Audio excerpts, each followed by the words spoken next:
So we have this random person on YouTube who says that atheism is magical. So we're gonna play this in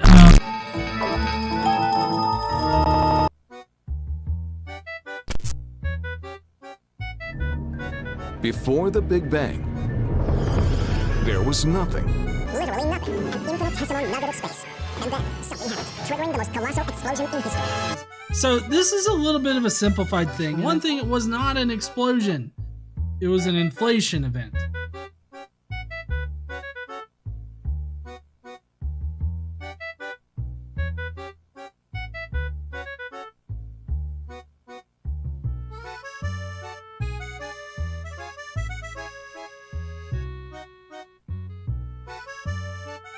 And this inflation event was most likely caused by a quantum scalar field. And so for one thing, saying that absolutely nothing, like literally nothing, is a misrepresentation as well. And this scientific understanding of nothing would include something. Nothing is a term of universal negation. It means not anything. Well, I mean, there are several different definitions of nothing.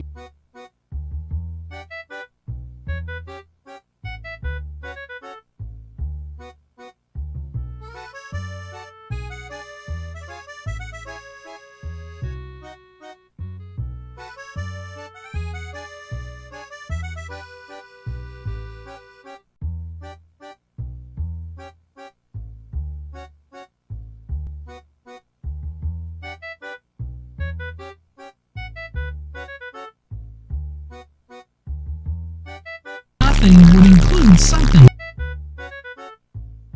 When you remove out of section of space, if you remove everything, all radiation, just everything out of it, you still have an electrical charge that exists within there.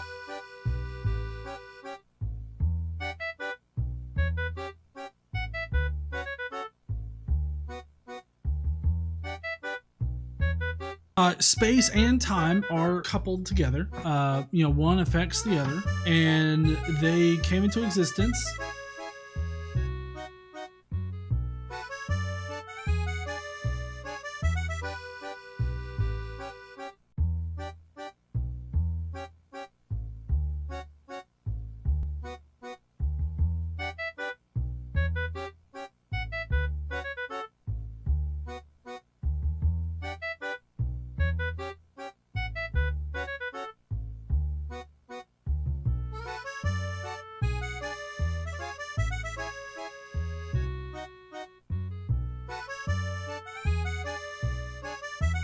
Get with the current hypothesis.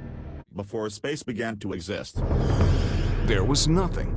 Literally nothing. And then something happened. creating space from nothing, which created the quantum scalar field, which created the Big Bang.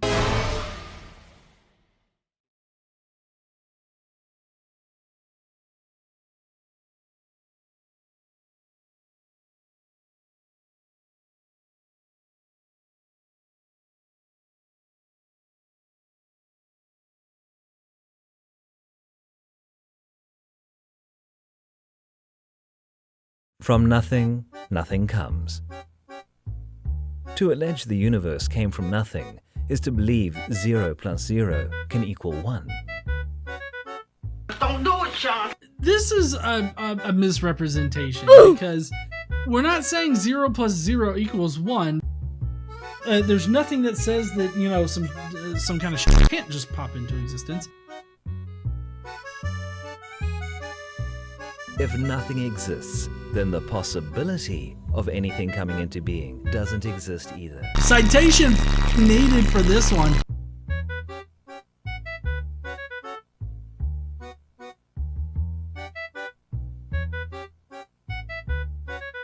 That nothing plus nothing can equal something. Like, I like how dirty smudge plus dirty smudge equals 5. What the f is that supposed to mean?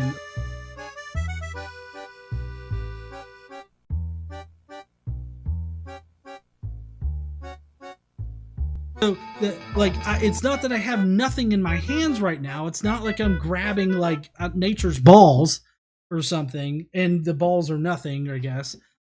What did he say? But if it were possible the universe could come from nothing, it becomes inexplicable why other things don't also come from nothing.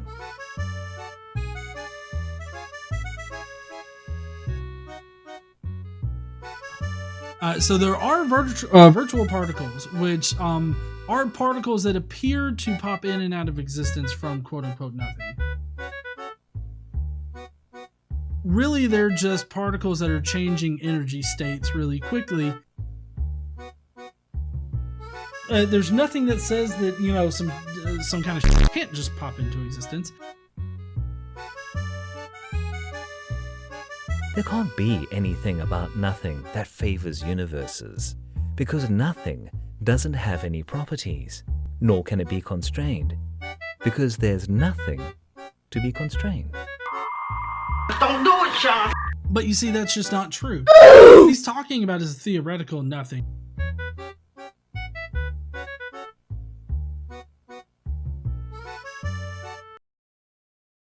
Practical version of nothing that actually exists. Version of nothing that actually exists is it does have something in it, and can be constrained and is constrained.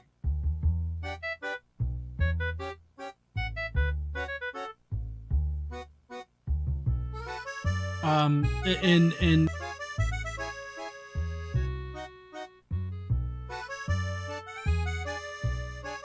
we're talking about a very specific definition of nothing.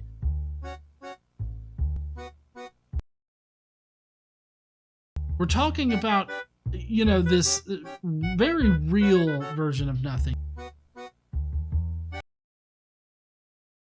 Why is that funny? Well, I think it's a bit funny to be trying to define nothing. The scientific version of nothing.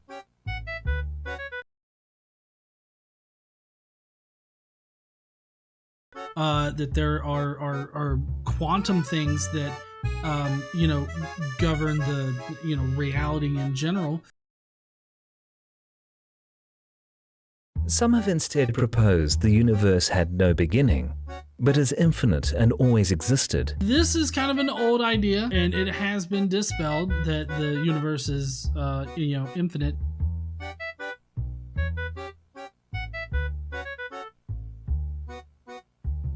Infinity is a concept in mathematics. It is not something that can be actualized. I would say that it's, you know, reality that has been infinite in some kind of way.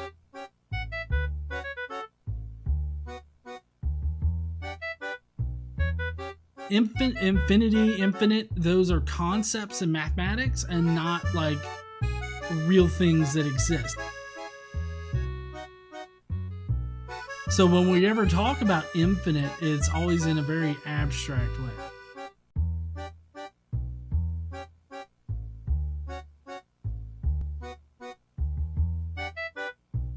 This line cannot extend infinitely into the past. Why not?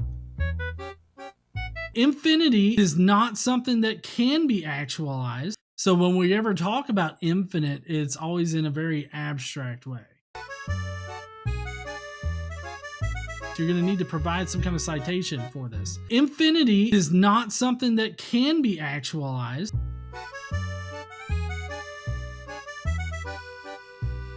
Infinite being a concept, meaning just very large numbers.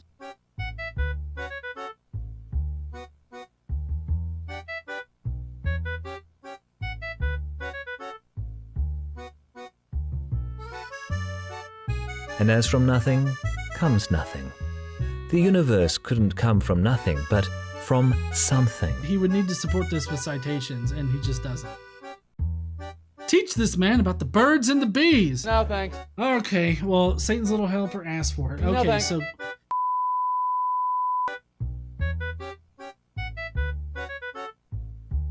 So there'll always be another moment, and thus never reach infinity. But that's the point of infinity. Nothing ever reaches infinity. That's why we have limits in calculus. That is what I just said. This entire section here is just devoid of any mathematical understanding. Things don't come from nothing, so everything that begins to exist must have a cause. Alright, I don't have any kind of qualms with this. There's nothing that says that, you know, some kind of shit can't just pop into existence. Typically, apologists will take this a little bit too far and to say that the whole cause thing it traces all the way back to an initial cause, which is just an Aquinas thing.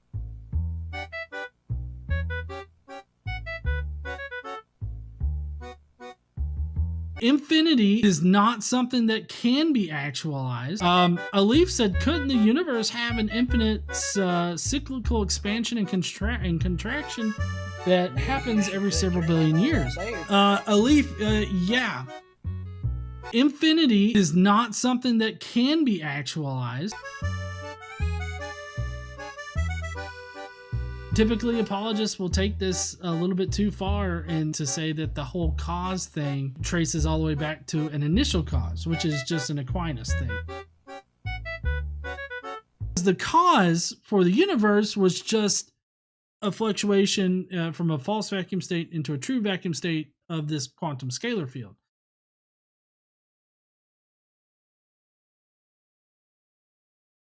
So this right here actually works perfectly with the natural explanation.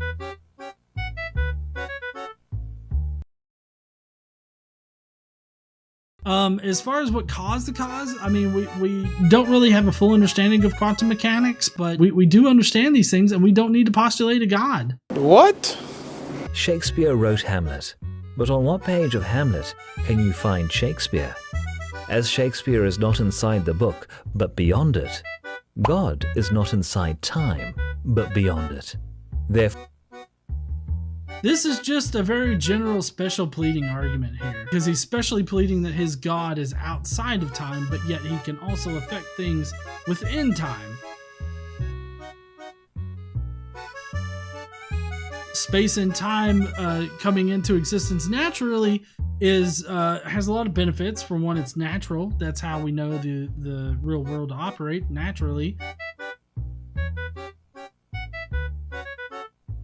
Like all of this, everything can be explained naturally without some kind of magical, you know, space Jew up there. Where did space and time come from?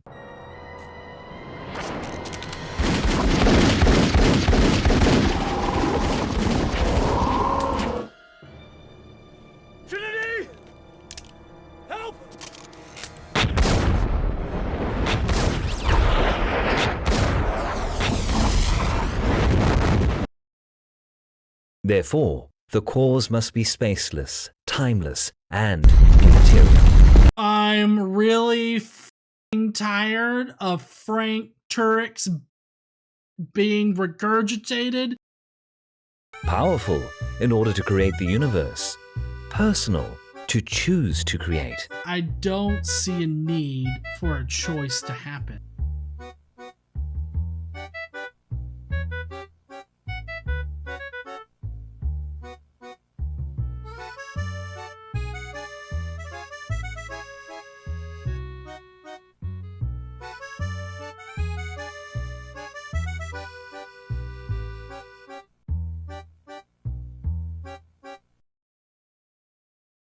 Okay, that's it.